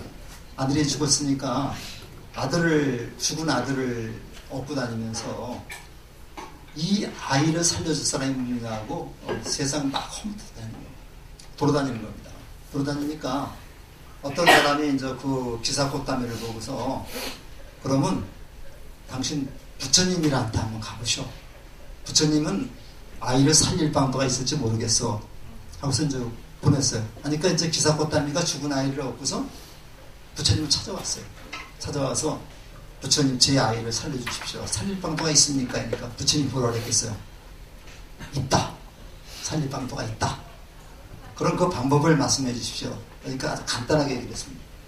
너는 지금부터 시내 라자가라는 시내인데 라자가에 가서 집집마다 가서 겨자씨를 한 조각만 얻어와라. 겨자씨를 한 조각만 얻어오는데 반드시 그 겨자씨를 얻은 집에서는 사람이 죽어나간 적이 없어야 된다. 사람이 하나라도 죽어나간 적이 없는 집에 가서 겨자씨를 한 조각만 얻어온다면 죽은 아이를 살릴 수 있다. 이렇게 얘기를 했거든요. 그래서 가서 이제 그 아이를 내려놓고 얼른 가 집집마다 가는 겁니다. 겨자씨는 다 있어요. 겨자씨는 다 있었는데 그러면서 이 집에는 죽어나간 사람이 없습니까? 그러니까 우리 할아버지도 죽었고 다 그 몇 집을 다니면서 물어봤는데 다 사람이 죽어나간 적이 있는 집이었던 거예요. 그러니까 이 기사걷다미가 뭐를 느끼는 겁니까? 누구나 태어난 사람은 죽는 것이구나. 이걸 스스로 깨치게 되는 겁니다. 이렇게 해가지고 무상의 도리를 깨쳐가지고 부처님 앞에 와서 제자가 돼가지고 나중에는 훌륭한 비구니가 됐다고 얘기가 있습니다. 그러니까 우리가 그냥 간단한 얘기 같지만요. 이렇게 스스로 깨칠 수 있도록 만들어주는 것이 바로 불교다. 부처님의 가르침이다. 그런 얘기도 나오고 그럽니다. 그래서 우리가 이제 그 출가가 29세에 출가했다고 그랬는데 여기 날짜가 잘못됐어요. 앞에 기자를 지워버려야 됩니다. 오늘 6월 8일입니다. 여기는 전부 다 제대로 돼 있어요. 여기만 그렇게 돼 있습니다. 오늘 6월 8일에 출가를 했는데 요게 우리가 요거 착하지 또 문제거든요. 요거를 사문윤관에서 유성 출가상이라고 해요. 유성이라고 그러는데 그 한자로 있습니다.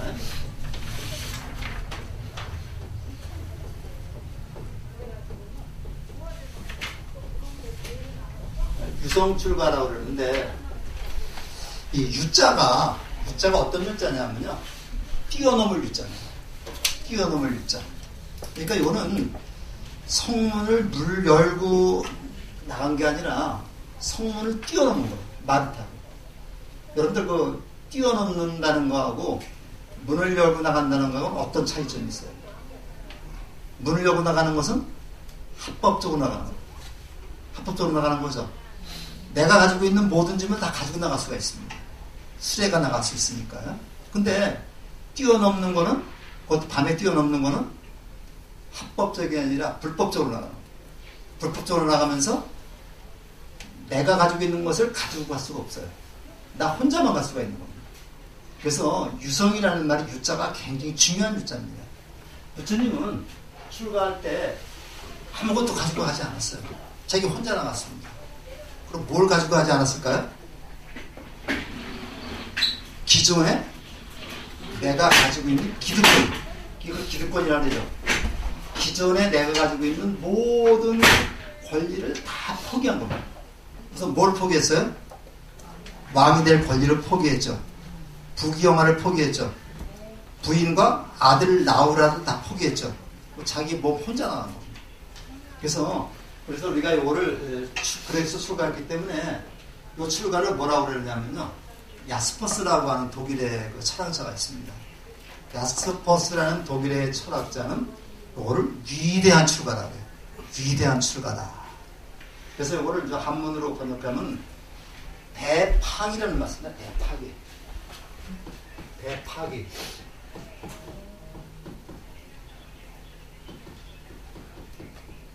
대파기 또는 대포기라는 말씀입니다.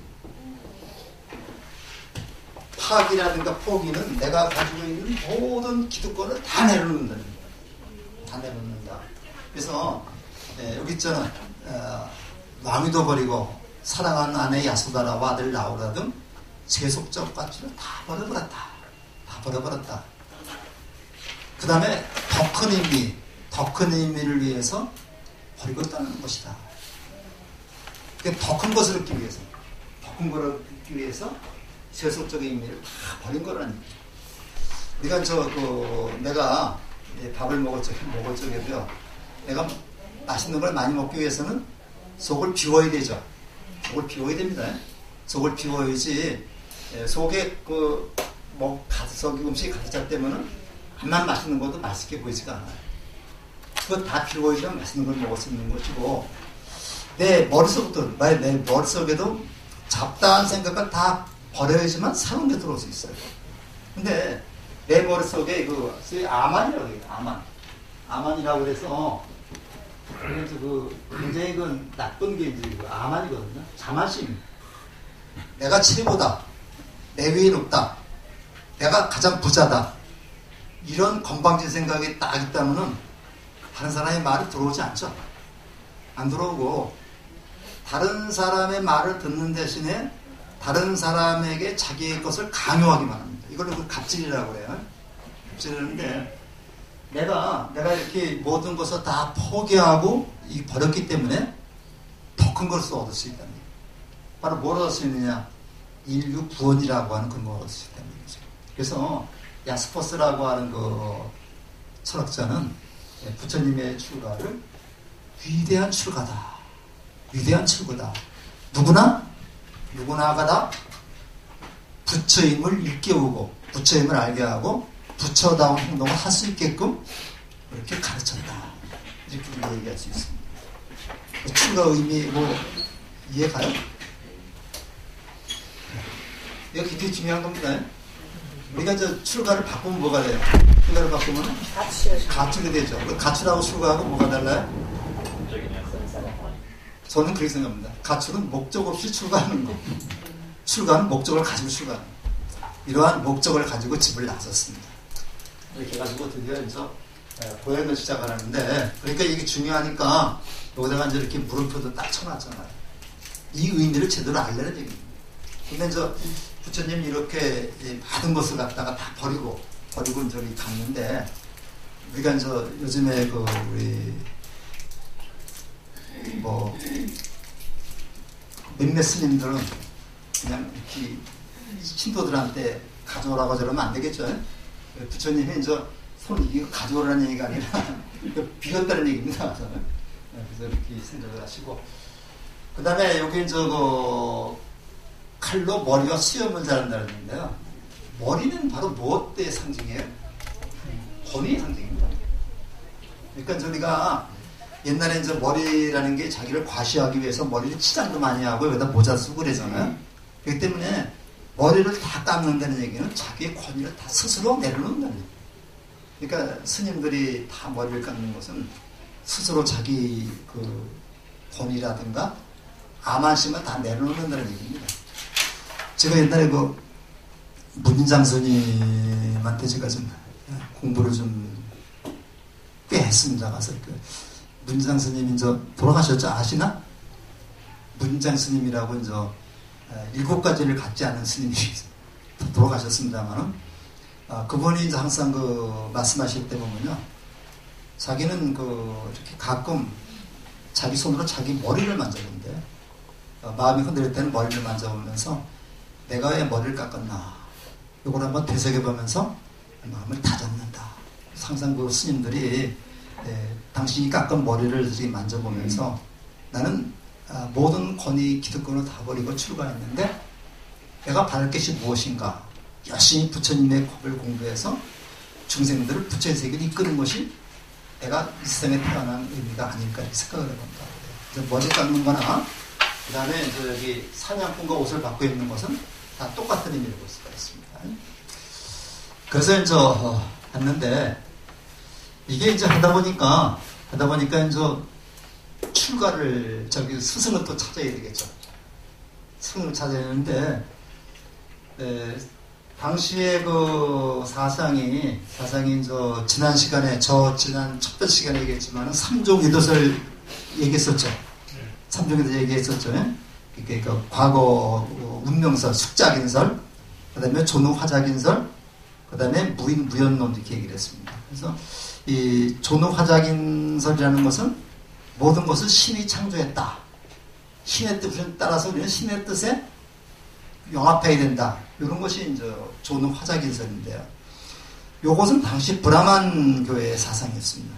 브라만 교회 중심 사상이고, 그 다음에 이제 그 사문들이 굉장히 많이 나왔어요. 사문들이 나와가지고 자기들의 그 주장하는 바를 이렇게 그 얘기했는데, 그거를 두 개로 나눠가지고 숙작인론, 운명론하고 무인무연론을 갖다 우연론을 나눈 겁니다. 그래서 이것이 다음 주에 삼종 외도설이라고 그러는데, 이 혁신적인 사문 중에서 아주 그 당시에 가장 두드러진 사상가가 6명이 있었어요. 6명이 있었는데 그 6명을 육사외도라고 그러더라고요. 여러분들 그 스마트폰에 육사외도 쳐놓으면 나오는데, 그 6명의 사상가들이 나와서 자기서를 쭉 펼치고 있었고, 그다음에 브라만 교회에서는 브라만이 우주를 창조했다. 이건 기독교하고 거의 비슷하죠? 그렇기 때문에 브라만의 뜻에 영합하는 것이 자사는 것이다. 이렇게 얘기를 했습니다. 이런 여러 가지 설이 있는데, 부처님이 이제 그 처음에 누구를 찾아갔냐면 알랄라 깔라마라는 사람을 찾아갔어요. 알랄라 깔라마라는 사람을 찾아갔는데, 이게 무소유처정까지, 이 사람이 알랄라 깔라마는 무소유처정까지만 그 경지에 오른 사람입니다. 근데 이게 지금은 이렇게 알아두시기 바랍니다. 하늘이 28개의 경지가 있다고 해요. 6개의 경지가 있는데, 그 중에 이제 무소유처정 해가지고 그 짝으로 해석한다면요, 소유하는 바가, 내가 소유하는, 그 무소유죠, 무소유. 소유하는 것이 없는, 그쵸? 소유하는 것이 내 것이라고 생각하는 것이 없는 경지. 곧 내가 소유한 것이 없다는 경지에 이르는 수행. 이 정자가 참선이라는, 저 정자는 여기서는 참선이라고 씁니다. 그래서 내가 본래부터 가지고 있는 것은 아무것도 없다. 이런 경지에 이르는 것을 무효처정이라고 해요. 근데 그 알랄라 깔라마는 이런 경지에 도달했어요. 그래서 실제로 이제 그 시타르타 타자도 알랄라 깔라마의 지도로 이런 경지에 이르고 보니까 번뇌가 없어지는 거예요. 근데 거기서 벗어나면 또 번뇌가 생기는 거예요. 이런 겁니다. 그 다음에 이제 안데에서 다시 이제 우따까 라마푸따라는 스승을 찾아갔는데, 이 사람은 한 단계 더 높습니다. 비상, 비비상 처정인데, 생각하는 것도 아니고, 그죠? 생각하는 것도 아니고, 생각하지 않는 것도 아니고, 생각하는 것도 아니고, 생각하지 않는 것도 아닌 처지의 경지에 이르는 수행. 요거는 제일 28수의 제일 끝에, 제일 위에 있는 건데, 여기도 마찬가지입니다. 가다 보니까 이 경지에 들어갔을 때는 번뇌망상이 없어지는데, 여기서 나오면은 다시 번뇌망상이 생기는 거예요. 그렇기 때문에 이 두 분이 올바른 깨달음을 이룬 사람이 아니라고 생각하고, 부처님은 여기서 나옵니다. 나와가지고 이제 혼자 수행을 하게 됩니다. 이제 수행을 하게 되는데, 자, 선정에서 돌아오면 되는데, 돌아오면 다시 번뇌에 빠진다는 거예요. 그래서 부처님은 깨닫고 나서 7군데로다가 돌아다니면서 선정을 해봤어요. 그래서 이제 이게 이런 경지에 들어온, 적지 마세요. 저기 다 있어요, 책에. 자, 그래서 홀로 고행을 합니다. 홀로 고행을 하는데, 이 고행주의가 뭐냐면요, 그 당시 그 인도 사상의 핵심은 이 세상을 이 인생, 정신과 육체가 별개라고 본 겁니다. 정신과 육체가 별개라고 봐가지고, 이 육체를 괴롭힐수록 정신이 맑아진다. 이거를 괴롭히면은 정신이 맑아진다. 근데 이 정신이 저 하늘나라의 천과 일치해가지고 내가 다음 생에 하늘에 태어날 수 있다. 이런 게 바로 그 당시에 고행주의자들이 했던 수행 방법입니다. 그러니까 이원론이죠. 정신과 육체가 둘이다. 그래서 정신을 육체를 자기가 괴롭히면은 정신이 맑아져서 하늘로 올라가서 다음 생에는 내가 하늘에 태어나게 된다. 간단하게 하면 이런 겁니다. 우리 유교에서도 그렇죠. 유교에서도 보면 우리 제사 지낼 때 어떻게 해요? 제사 지낼 때 향불을 펴놓죠? 향불을 펴놓으면 요거는 뭐냐면 하늘에다가 올라가신 혼을 갖다 불러들이는 겁니다. 그 다음에 땅에다 뭘 해요? 땅에다가 그 술잔으로 술을 3번 붓죠. 요거는 땅에 있는, 육신은 땅에 묻혀있죠. 우리 그 유교에서 보면요. 육신은 땅에 묻혀있죠. 육신을 갖다 불러오는 겁니다. 그래서 우리가 하늘에 있는 정신, 올라간 정신을 혼이라고 그래요. 혼이라고 그러고, 땅에 묻혀있는 육신을 백이라고 그래요. 이게 혼백사상입니다. 이게 혼백사상이 돼가지고, 기세사 지낼 때 그렇게 하잖아요. 향불 켜서 하늘에다가 올라간 신 불러오고, 그 다음에 땅에다 물 부어가지고, 저기 있는 땅 속에 있는 백을 불러와서 좌정하신 다음에 이제 뭐 해야 됩니까? 가서 제사 지내는 거잖아요. 근데 이 불교에서는 우리가 더 공부해보면 알겠지만은 이런 것에 갖다가 이제 반대한 겁니다. 그러면서 고행을 했어요. 자, 이거 한번 같이 읽어볼까요? 나는 하루를 배추 하나로 보냈으며 맵쌀 하나를 먹고도 지냈으며 하루에 한 끼, 사흘에 한 끼 이윽고 일에 한 끼를 먹고 보름에 한 끼를 먹었다. 그래서 내 몸은 순척해졌다. 내 볼기는 마치 낙타의 발톱 같았고 내 발톱은 마치 우레의 묵은집에 넣어진 삭발에 같았다. 내 백가죽은 등뼈에 불로 붙었기 때문에 일어서려고 하면 머리를 쳐박고 넘어졌다. 살갗은 오이가 말라 비뚤어진 것 같고 손바닥으로 만지면 몸의 털이 뽑혀나갔다. 이를 보고 말했다. 시다라타는 이미 목숨을 마쳤구나. 이제 곧 죽을 것이다. 여기 이제 불소행찬이라는 그 책인데요. 이게 붓다 차리타입니다. 붓다 차리타를 한문으로 번역한 것이 불소행찬입니다. 불소행찬인데 이게 부처님의 가장 중요한 전기죠. 마명스님이 쓴 책인데 지금 고려원이라는 출판사에서 옛날에 나왔어요. 붓다 차리타라는 제목으로 이 번역본이 나와 있습니다. 요건 고행상인데 요건 파키스탄에 라오르 박물관이라는 박물관이 있어요. 옛날에 파키스탄, 아프가니스탄, 그 다음에 이쪽에 중앙아시아 이쪽이 전부 다 불교 국가였습니다. 전부 다 불교 국가인데 이게 실크로드 길이잖아요. 불교 국가인데 지금은 불교 흔적도 없이 전부 다 이슬람교가 다 차지해버렸습니다. 라오르 박물관에 있는 저기인데 이게 고행상인데 눈만은 아주 그냥 형용하다고 해요. 눈이 빛나는 곳에 눈이 형형하게 빛나고 있다 해서 여기는 아주 굉장히 세계적으로 유명한 고행상입니다. 그러나 해보니까 그래요. 해보니까 육체를 학대할수록 뭐가 생기느냐? 육체에 집착이 생긴다. 내가 몸을 괴롭히면 괴롭힐수록 자꾸만 아프다. 왜 아플까? 이 집착이 생긴다는 겁니다. 그래서 이것도 올바른 수행법이 아니라고 생각을 해가지고 이걸 버립니다. 고행을 포기하게 되죠. 그래서 이제 보리수와 앞에서 깨닫게 되는데 이때 부처님과 같이 공부했던 5명의 비구가 떠나가 버립니다. 떠나가 버리고 부처님이 이제 보리수 앞에서 이렇게 수행을 해가지고 40 수행을 해가지고 이제 깨달음을 얻는데 이게 이제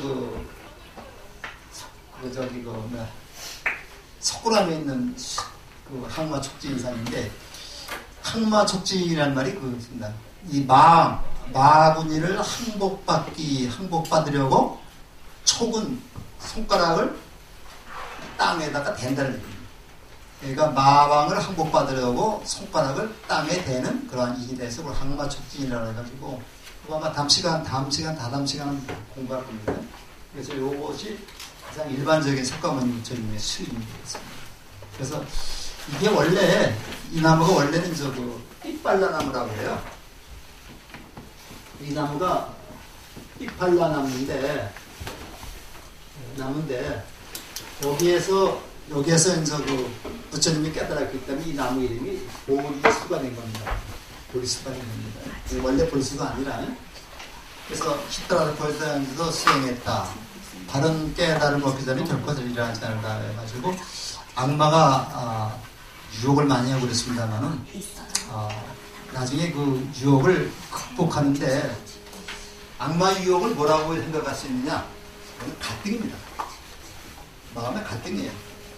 부처님이 이제 거의 깨달음에 도달하게 되자 부처님이 마음에 갈등이 많이 온 겁니다.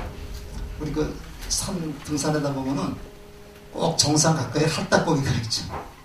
할딱고기가 있어가지고 야 포기해버릴까 이렇게 하다가 올라가면 정상에 가는 거고 포기해버리면 못 가는 건데 부처님도 수행하다 보면 마음의 갈등이 없을 수가 없죠. 그러니까 그 마왕을 외부에서 오는 게 아니라 내 마음의 갈등입니다. 이 갈등을 극복하고서 이제 그거를 다짐한 것이 항마촉지인 자세죠. 그래서 그 경전에 보면요, 저기가 마왕이 계속 그 무기를 들고 협박을 하자 석가모니 부처님이 선정인에서 손을 풀어가지고 땅을 지그시 눌렀더니 지신이 나와가지고 부처님의 깨달음이 진정한 깨달음이라는 것을 확인했다는 얘기가 나와요. 이걸 이제 수인날 때 얘기를 하겠습니다. 그래가지고 이제 깨달았는데 이때가 이제 우리가 성도 제일이라고 해가지고 35세 때입니다. 음력 12월 8일입니다. 잘 보세요. 음력 12월 8일입니다. 그래서 대체적으로 이제 모든 그 사찰에서는 음력 12월 7일부터 철야 수행 정진에 들어갑니다. 그래가지고 이제 이날은 그 밤새도록 기도하고 새벽에 이제 아침 예불에 가서 이제 회양을 하는 그런 날이죠. 밤샘 기도하는 날이 날입니다. 지금 그 인도 성지순례 중에서도 부다가야 대탑에서 이제 성도를 했는데 그때 이제 성지순례 중에서도 이때 가면 이 부다가에 가면 좀 눈물이 날 정도로 이렇게 좀 아주 감격 있고 스러운 데가 나옵니다. 그래서 이제 세상을 나가서 법을 전하는데 이걸 초전법륜이라고 합니다. 자기를 버리고 간 5수왕자를 찾아가서 법을 설하고 제자로 삼습니다. 이때 뭐가 생기느냐, 뭐가 형성이 되느냐, 삼보가 형성이 되죠. 부처님과 부처님이 가르친 법과 부처님의 제자가 5명이 생기죠. 삼보가 형성된 것이 초전법륜의 셈입니다. 전이라는 말은 굴린다는 얘기거든요. 부처님의 가르침을 처음으로 굴린 곳이다. 그래서 녹야원이라고 해가지고 불교의 4대 성지 중에 하나입니다. 그래서 불교의 4대 성지 하면은 이제 부처님이 태어나신 가빌라바트의 은빈이 동산, 성도하신 아까 부다가야, 초전법륜하신 여기 녹야원 사르나트라고 그래요. 그 다음에 돌아가신 구시나가라, 이렇게 4개를 4대 성지라고 합니다. 그 다음에 이제 근데 그 설한 게 뭐냐면 중도와 이제 팔정도를 설하셨고 최초의 제가신도로다 이제 이렇게 야사와 그 친구들이 나오는데 이런 것은 이제 우리가 그 부처님의 생애를 배우면서 배우고 있습니다. 그때 이제 그 우바세를 남자 신도라고 우바이를 여자 신도라고 했는데 야사의 아버지가 우바세, 첫째 우바세가 되고 야사의 어머니가 첫째 우바이가 됩니다. 삼보가 성립된 것은 바로 여기서 성립이 되고요.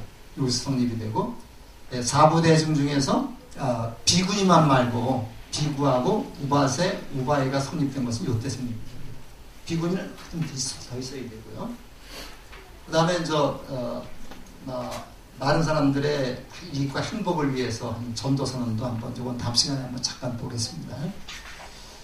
그 다음에 이제 전법과 열반인데 45년 동안 길에서 돌아다니면서 이제 전법을 하시다가 마지막에 이제 구시나가라 사라수 나무가 2그루가 있습니다. 2그루가 있어서 그 사라쌍수라고 그래요. 사라사 나무가 2그루가 있는 그 사이에서 머리를 북쪽으로 두시고 이제 돌아가셨다. 그래서 이제 대장장이 춘다의 공양으로 독보스를 맡고 서약해 졌다고 얘기를 하는데 춘다가 이제 마지막 공양 올렸는데 아마 좀 상했던 모양입니다. 근데 이 춘다가 올린 공양이 대단히 좋은 공양입니다. 그래서 혹시 여러분들 보시겠지만 사람이 죽을 때 죽기 전에 해준 음식이 제일 공덕이 많다고 그래요. 그 친구분 보고 죽는 데가 있죠. 부모님이고. 돌아가시기 직전에 마지막으로 음식을 공양하는 것이 제일 큰 공덕이 많다고 합니다. 자, 그 다음에 열반에 들 때 세상은 더없는 것이다. 그러지 너희들은 너와 스스로 섬으로 간지 가라고 했는데, 원래 그 인도에서는 스스로를 섬으로 삼고 스스로를 의지하라고 되어 있는데, 우리나라에서는, 동양에서는 자등명, 법등명, 스스로를 등불로 삼고 진리를 등불로 삼아로 바뀌었습니다. 그래서 이거는 인도 지방 가면 섬이라는 그 개념이 이렇게 강이 있으면요, 섬이라기보다는 강에 이렇게 모래가 모여 있는 곳이 있죠. 모래가 모여 있는 곳이 있는데 이곳을 여기서는 섬이라고 하는 거예요.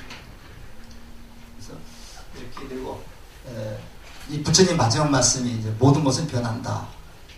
게으름 피지 말고 정진하고, 이게 부처님 마지막 말씀인데 이걸 한번 들어보면요, 재행무상 불방일 정진입니다. 재행무상 불방일 정진. 모든 것은 변하니까 방이라되 함부로 게으름 피지 말고 열심히 공부해라. 이걸 부처님이 마지막 말씀이라고 해요. 그 다음에 마지막 열반에 드는 걸 갖다가 반열반이라고 하는데, 이건 2월 15일이 맞습니다. 맞고, 요게 그 인도 성지인 부처님의 실제 열반상입니다. 우리 여기 있는 거하고 조금 다르죠? 이게 실제 열반상인데, 글쎄 그렇게 봐서 그런지 모르지만, 요거 실제로 가서 열반상을 보게 되면은 마음이 굉장히 울적해요. 굉장히 울적한데, 요런 식으로 해서 이제 들어가셨습니다. 그래서 이렇게 이제 부처님 10대 제자인데, 여기다가 유인물에 부처님의 10대 제자를 좀 구체적으로 말씀을 적어놨는데요. 우리가 공부를 하면서 부처님의 10대 제자가 어떻게 수행하고 공부했는가도 알아둘 필요가 있겠습니다. 그래서 지혜제, 사리푸타, 모칼라나, 마하카사파 세 사람은 부처님보다 나이가 많아요. 나이가 많은데, 사리푸타하고 모칼라나는 부처님보다 먼저 돌아갔습니다. 먼저 죽었고, 마하카사파는 120살까지 살았다고 그래요. 그래서 부처님이 돌아가시고 난 다음에 교단을 갖다가 이끌어가면서 그 제일결집이라고 경전을 결집하는 등 굉장히 부처님 돌아가신 다음에 굉장히 역할을 많이 하신 그런 분이 바로 까사파 존자입니다. 그 다음에 아난다는 부처님 비서실장인데요. 25년 동안 부처님이 비서 수행을 하면서 부처님의 말씀을 다 들었습니다. 그런데 아난다는 기억력이 대단하다고 해요. 기억력이 대단해서 부처님에게서 들은 말씀은 다 기억했습니다. 농담 한마디까지 다 기억을 한 거예요. 그래서 결집을 해서 500명이 모여가지고 이제 그 경전을 만드는데, 아난다가 다 그걸 갖다 기억해내서 결집을 하게 됩니다. 그 다음에 라울라는 부처님의 아들이고요. 그 다음에 쭉 나오는데, 아누르타는 게으름 피다가 부처님한테 야단을 맞았어요. 그러니까 나는 잠을 자지 않겠다 해가지고 나중에 눈이 멀었는데 대신 천안, 이 멀리 보는 그런 것을 갖다가 얻었다고 그래서 천안제일이라고 해서 각기 다 특성이 있습니다. 이건 유인물을 좀 잘 읽어보시고, 그 다음에 여기 참고적으로 비구니 스님이나 우바세, 이건 여자 스님들이고요. 이거는 우바세 남자 신도, 요거는 여자 제가 신도인데, 이렇게 유명한 분들이 있어가지고 비구니도 10대 제자가 있고, 우바세도 10대 제자가 있고, 우바이도 10대 제자가 있습니다. 요 마하빠자빠띠는 요건 누구냐면 부처님의 이모고, 쾌마는 비구니 중에서 가장 뛰어난 비구니라 해서 여자 사리불이라고 말합니다. 그래서 이건 나중에 시간 되면 또 말씀을 드실 거고요. 그 다음에 이건 이렇게 경전을 한번 읽어봤는데, 같이 한번 읽어보면서 끝내겠습니다. 거룩하십니다. 부처님이시여, 넘어진 것을 일으켜 세우시고 방황하는 자에게 길라는 것 같이 어둠 속에서 등불을 갖게 하고 눕는 자에게 불안한 것이 이와 같이 부처님께서 나타나 가지고 저희한테 드리고 싶습니다. 거의 모든 경전에서 부처님이 제자들이 이제 부처님이 제자들한테 가르침을 주면은 어떤 제자들이 이런 말씀을 한다고 해요. 오늘 한 시간에 이 부처님의 생애를 우리가 살펴봤는데 앞으로 부처님의 생애는 계속해서 아마 공부를 하면서 우리가 얘기를 하게 될 겁니다. 그리고 다음 시간에는요 순서를 좀 바꿔가지고 어디를 보냐면